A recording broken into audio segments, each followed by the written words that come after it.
Hello students, मैं हूं निर्लेश ma'am और वेलकम करती हूं आप सबका अपने चैनल साइंस अडेप्ट में। इस वीडियो में हम जानेंगे डाल्टन्स एटॉमिक थ्योरी के बारे में। लॉज ऑफ केमिकल कॉम्बिनेशन के बारे में हम पिछली वीडियो में जान चुके हैं।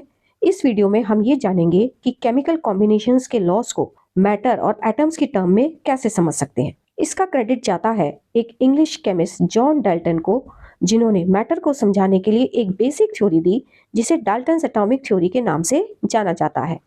ये 9th क्लास के चैप्टर एटम्स एंड मॉलिक्यूल्स का एक पार्ट है। इस थ्योरी में स्टूडेंट्स 6 पोस्टुलेट्स हैं। पोस्टुलेट्स का मतलब आप पॉइंट से भी समझ सकते हैं। हम एक एक पॉइंट को स्टेप वाइज समझेंगे। अब ये तो आप 9th क्लास के चैप्टर 1 मैटर अराउंड अस में पढ़ चुके हैं बच्चों कि जितने भी मैटर हैं वो सब छोटे छोटे टाइनी पार्टिकल से बने हैं। जॉन डाल्टन ने इन टाइनी पार्टिकल्स को एटम्स का नाम दिया। उसने कहा कि मैटर चाहे सॉलिड हो, लिक्विड हो, गैस हो, चाहे वो एलिमेंट हो या कंपाउंड हो, उनकी फंडामेंटल यूनिट्स जिनसे वो बने हैं वो एटम्स हैं और एटम्स को फर्दर डिवाइड नहीं किया जा सकता। मान लीजिए मैं एक चौक का पीस लेती हूँ और उसको अच्छी तरह से डिवाइड करती हूँ, क्रश करती हूँ, इवन इतना डिवाइड कर देती हूँ कि वो और फर्दर डिवाइड नहीं हो पाता। तो जो स्मॉलेस्ट पार्टिकल होगा जो इनफाइनाइट टाइम्स डिवाइड करने के बाद भी और फर्दर डिवाइड नहीं हो सकता, उस स्मॉलेस्ट पार्टिकल को एटम का नाम दिया गया। और जो भी मैटर है वो सब इन्हीं एटम्स का बना होता है। तो डाल्टन का पहला पोस्टुलेट यही कहता है, all matter is made up of very tiny particles called atoms which can not B divided further. अब आते हैं सेकेंड पोस्टुलेट में, जिसमें डाल्टन ने ये कहा कि जब भी कोई केमिकल रिएक्शन होता है तो उसमें एटम्स ना तो डिस्ट्रॉय होते हैं और ना ही क्रिएट होते हैं, बस उनकी रीअरेंजमेंट हो जाती है। तो डाल्टन का सेकंड पोस्टुलेट है, atoms are indivisible particles which can not be created not destroyed in a chemical reaction. आपसे एग्जाम में क्वेश्चन भी पूछ सकते हैं। अब ये जो पोस्टुलेट है स्टूडेंट, उसको डिस्क्राइब करता है। Law of conservation of mass ये कहता है कि मास can neither be created nor destroyed, क्योंकि जो मैटर है वो सारा एटम्स का बना है। अब एटम्स ना तो क्रिएट हो सकते हैं ना डिस्ट्रॉय हो सकते हैं, तो मास भी ना तो क्रिएट हो सकता है और ना ही डिस्ट्रॉय हो सकता है। इसको हम एक एग्जाम्पल से भी समझ सकते हैं। जैसा कि आप यहाँ स्क्रीन पर देख सकते हैं, हाइड्रोक्लोरिक एसिड जब सोडियम हाइड्रोक्साइड के साथ रिएक्ट होता है तो सोडियम क्लोराइड और वाटर बनते हैं। तो इसमें आप देख सकते हैं कि जो हाइड्रोजन के एटम्स हैं वो OH के साथ कंबाइन होकर रीअरेंज होकर वाटर बना देते हैं और सोडियम और क्लोरीन के एटम्स रीअरेंज होकर सोडियम क्लोराइड बना देते हैं। और अगर हम लेफ्ट हैंड साइड और राइट हैंड साइड के एटम्स को कंपेयर करें तो हम देख सकते हैं कि left hand side right hand side पे दोनों साइड हाइड्रोजन के जो नंबर ऑफ एटम्स हैं वो 2 हैं, क्लोरीन के नंबर ऑफ एटम्स दोनों साइड 1 है, सोडियम का 1 है और ऑक्सीजन का भी 1 है।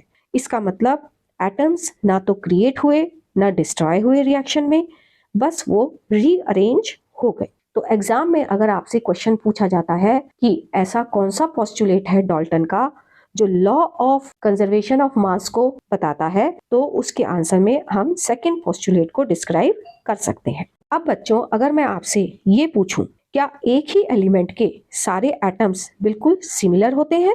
यानी कि अगर मैं हाइड्रोजन गैस लूं तो हाइड्रोजन गैस के अंदर जितने भी एटम्स हैं हाइड्रोजन के, क्या वो सेम है? तो इसका आंसर है हाँ, वो बिल्कुल सेम है। यानी कि अगर एक हाइड्रोजन एटम का मास दूसरे हाइड्रोजन एटम के मास से हम कंपेयर करें तो दोनों का मास बराबर होगा, दोनों का साइज भी बराबर होगा और दोनों एटम्स सेम फिजिकल और केमिकल प्रॉपर्टीज को शो करेंगे।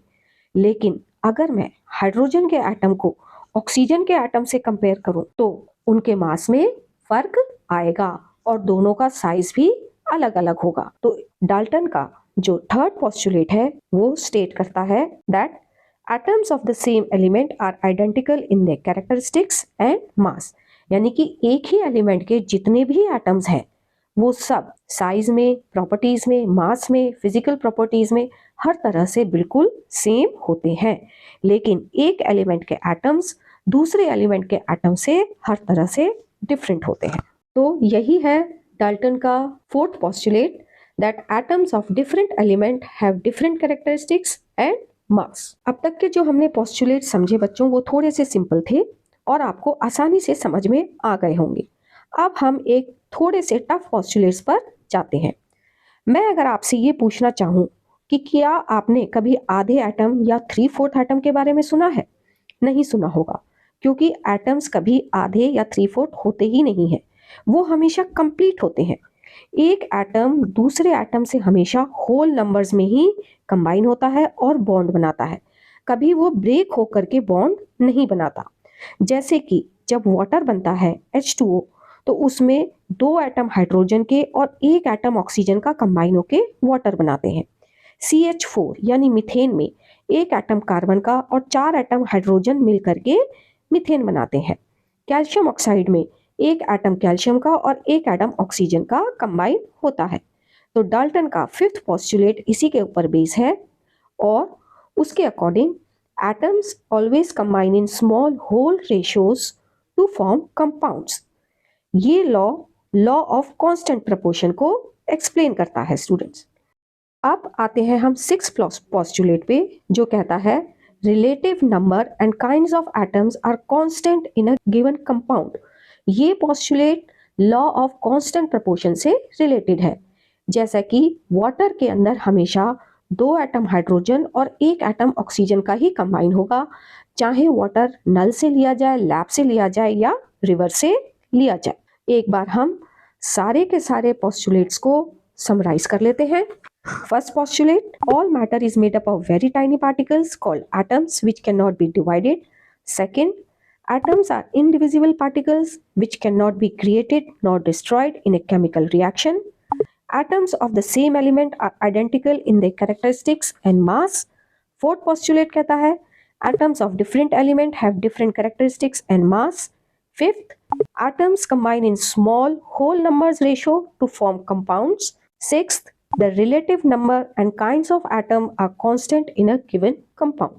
तो आई होप बच्चों आपको डाल्टन्स एटॉमिक थ्योरी समझ में आ गया होगा। आगे के लेसन को कंटिन्यू करने के लिए जुड़े रहिए मेरे चैनल के साथ।